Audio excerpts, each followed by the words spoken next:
Bienvenidas y bienvenidos a un nuevo análisis a fondo. Hoy tenemos sobre la mesa un material que es fascinante. Es una entrevista muy larga, muy sincera con David Leighton. Un músico y guía espiritual español. Exacto. Y el reto que tenemos es trazar el mapa de un viaje de vida que parece sacado de una película, ¿no? Totalmente. Porque Leighton arranca en los márgenes, en un barrio de Barcelona. Se convierte en una figura clave de la escena electrónica de los 90s. Una escena caótica, además. Caótica.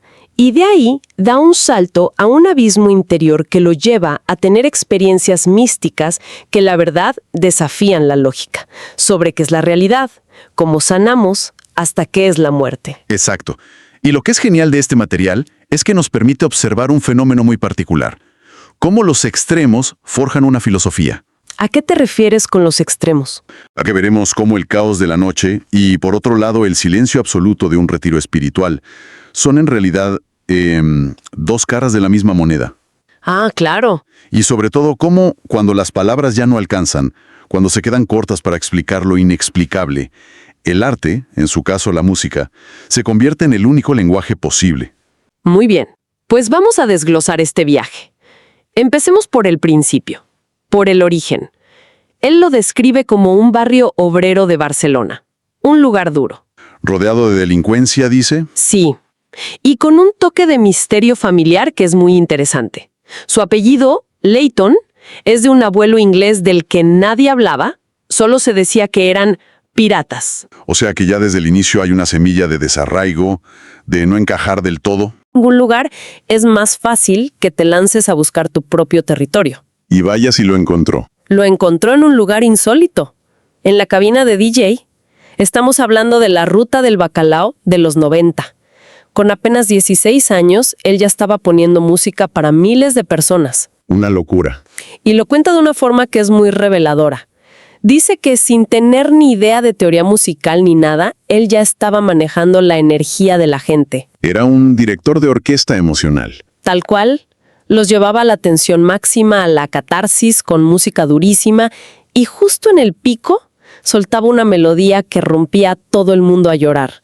La gente se abrazaba. Es que, sin saberlo, estaba haciendo una especie de chamanismo urbano. Ese es su punto cero. Su primer laboratorio. Un laboratorio, me gusta esa palabra. Claro. En muchas historias de transformación, el viaje empieza en la oscuridad, en el caos.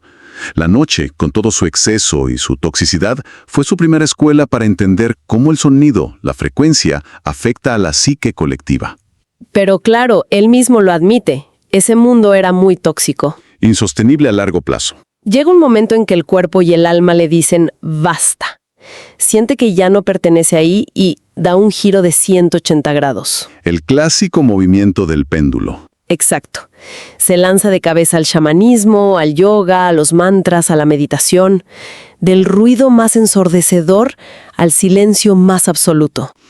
Para encontrar el centro, a veces hay que viajar primero a los dos extremos. Y en ese extremo del silencio se encuentra con una de sus pruebas más duras, un retiro de Vipassana, 11 días. En silencio total. Silencio total.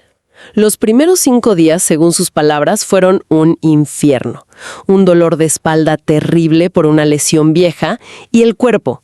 El cuerpo empieza una purga brutal. Granos, fiebre, mocos. Y la mente, que es lo peor. Peor. Una paranoia total. Creía que lo habían encerrado en un psiquiátrico para robarle la casa. O sea, el borde de la locura. Es que esa es la resistencia del ego en su máxima expresión. La mente no está acostumbrada a la quietud y cuando la fuerzas, se revela con todo su arsenal de miedos, de dolores. Pero aquí viene lo increíble. Al 6º día, cuando ya no puede más, cuando está a punto de tirar la toalla. De golpe. De repente, todo para. Así, de golpe. De golpe. El dolor, la fiebre, la paranoia, ¡puf!, desaparecen.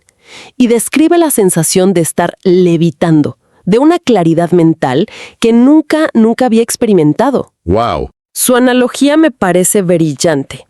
Dice que la meditación es como vaciar la papelera de reciclaje de la mente.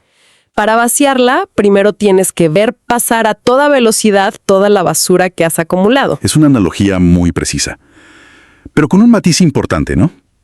A diferencia de una computadora, aquí no puedes simplemente apretar borrar. Claro. El proceso de ver pasar esa basura, de observarla sin juzgarla, esa es la parte más dura. Y de hecho es la que produce la sanación.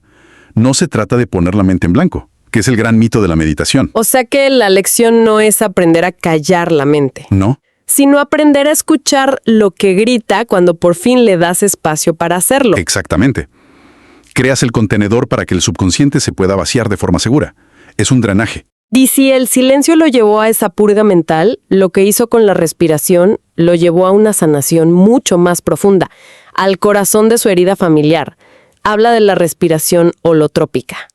Un momento, para la gente que quizás nunca ha oído de esto, ¿podemos explicar brevemente qué es? Sí, buena pregunta.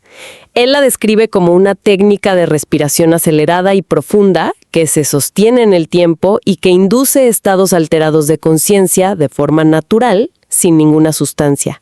Una vía rápida para acceder a capas muy profundas del subconsciente. Justo. Y fue en una de esas sesiones donde vivió algo que lo cambió todo con respecto al duelo por su padre. Cuéntanos esa historia, porque es central en su viaje. La muerte de su padre había sido muy traumática. Murió de un cáncer con metástasis y, según Layton, se fue cerrado de corazón, con mucho resentimiento, con agonía. Qué duro. Y él se quedó con la culpa de no haber podido conectar, de no haberle dicho todo. Años después, en esta sesión de respiración, ese recuerdo vuelve con una fuerza. Arrolladora. Está en el suelo, llorando desconsoladamente, reviviendo esa impotencia. O se está reviviendo el trauma con la misma intensidad emocional. Exacto. Y en medio de esa catarsis, la guía de la sesión le pone una mano en el hombro para consolarlo. Pero él, en ese estado, no siente la mano de la guía. ¿Qué siente? Siente con una certeza absoluta que es la mano de su padre. Y en ese instante, dice él, se sanó todo. El círculo se cerró. El adiós que no pudo darse en el hospital se dio en su mundo interior. ¡Qué potente! Y aquí es donde entra la psicología transpersonal, que estudia justamente estas experiencias que van más allá del yo. Claro. Lo que él describe es un ejemplo perfecto de cómo el cerebro puede reescribir un trauma. En ese estado no ordinario de conciencia, su sistema nervioso no distingue entre lo que pasó realmente y lo que está viviendo a nivel simbólico. Es igual de real para el cerebro. Es igual de real.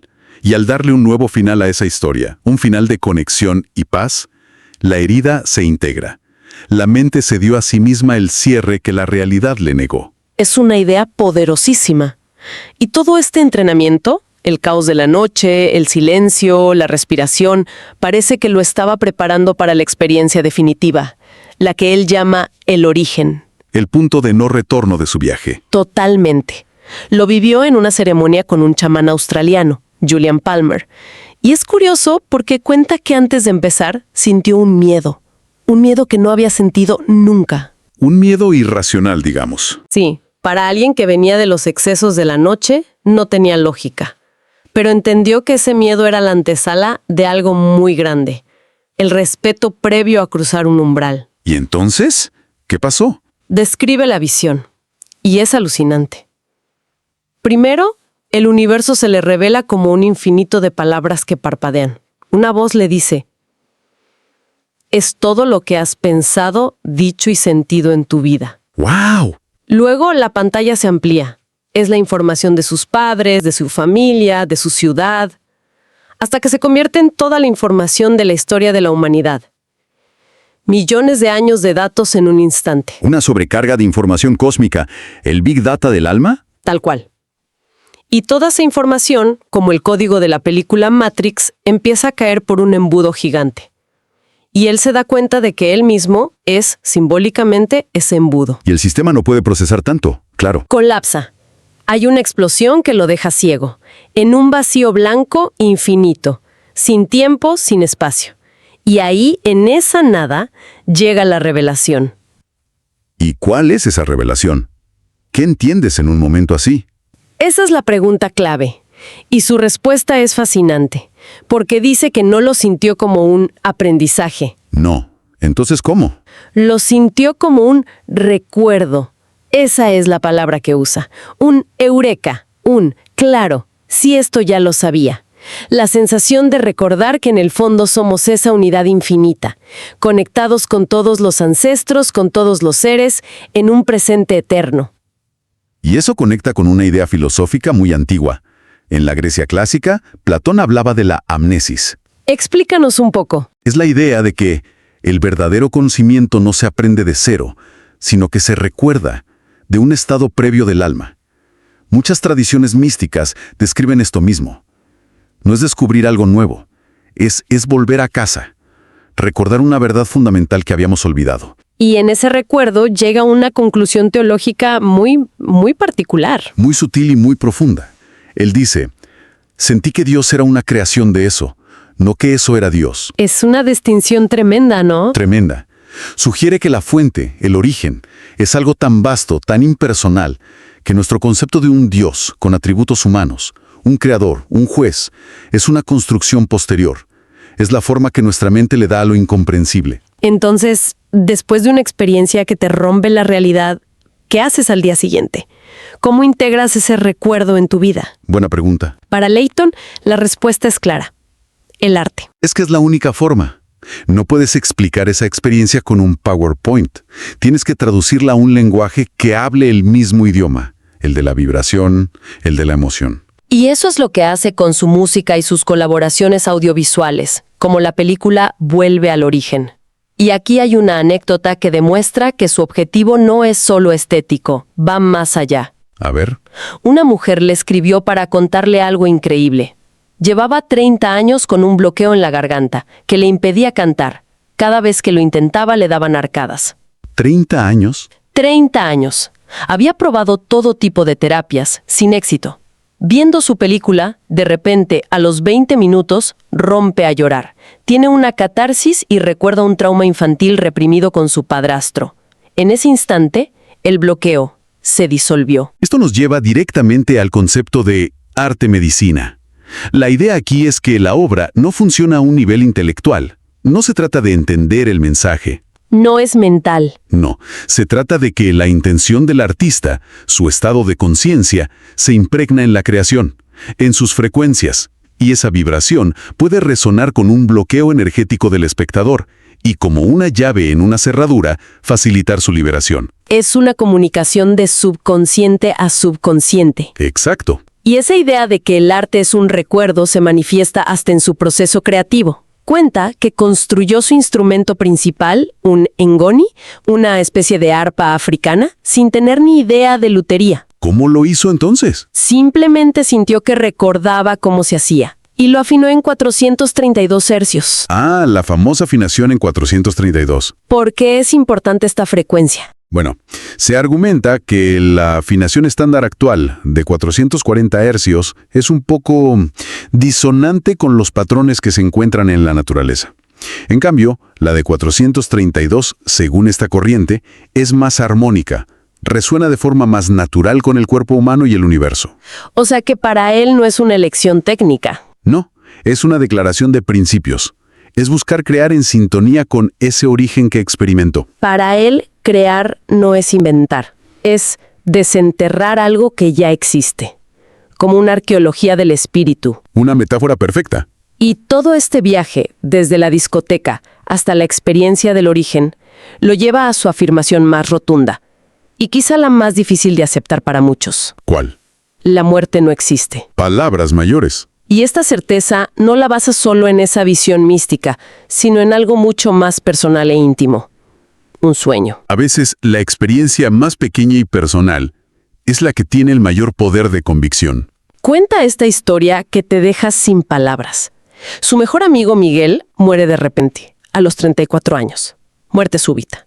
Un shock total. Imagínate. Un mes después, Layton tiene un sueño hiperrealista. En el sueño suena su teléfono, y es Miguel. La conversación es de una claridad absoluta. Miguel le dice: hermano, no estoy muerto. Si estuviera muerto, no te estaría llamando. Qué potente. Y añade: esto es maravilloso. Nunca tengas miedo. Estoy aquí al lado. ¡Wow! Pero lo más increíble es el final. La llamada se corta porque su hija, que era un bebé, empieza a llorar y lo despierta. Y mientras abre los ojos, oye una voz interior que le dice: he sido yo quien la ha despertado. Si no, no te hubieras acordado de nuestra conversación. O sea, para que el recuerdo quedara grabado. Exacto. Para él, eso fue una confirmación, tan real y tangible como esta mesa. Es que este tipo de experiencias anecdóticas, tan personales, tiene un impacto en nuestras creencias mucho mayor que cualquier tratado de filosofía. Para Layton, la inexistencia de la muerte dejó de ser una teoría o una esperanza. Se volvió una certeza. Ese sueño la convirtió en una realidad vivida, en una certeza emocional. Lo personal validó lo universal. Ancló la comprensión abstracta del origen en el corazón. Si observamos el mapa completo, el arco es perfecto, ¿no? Empieza en la oscuridad y el ruido, usando la música de forma instintiva para mover emociones. Un uso inconsciente, digamos. Inconsciente. Luego atraviesa el silencio y las prácticas más intensas para sanarse a sí mismo.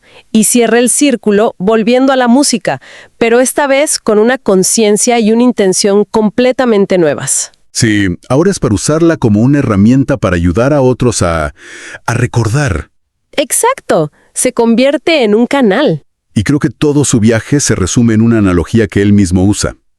Compara el universo con una gran arpa, y a cada persona con una de sus cuerdas. ¡Qué bonito! Dice que el propósito de la vida es encontrar nuestra nota esencial, afinarnos con nuestra propia verdad para poder vibrar y contribuir a la sinfonía cósmica. Es una imagen preciosa. ¿Lo es? Y bueno, nos deja con una reflexión final, una idea para explorar. A ver. Layton utiliza esta metáfora de encontrar nuestra nota esencial para contribuir a la melodía universal. La pregunta que queda flotando, y que este material nos invita a hacernos, es, si nuestra vida consiste en encontrar esa nota, ¿qué pasa cuando sentimos que estamos desafinados? Cuando la vida suena a ruido y no a música. ¿Qué herramientas quizás menos extremas que las que hemos discutido podemos usar en nuestro día a día para volver a afinarnos con esa verdad interior?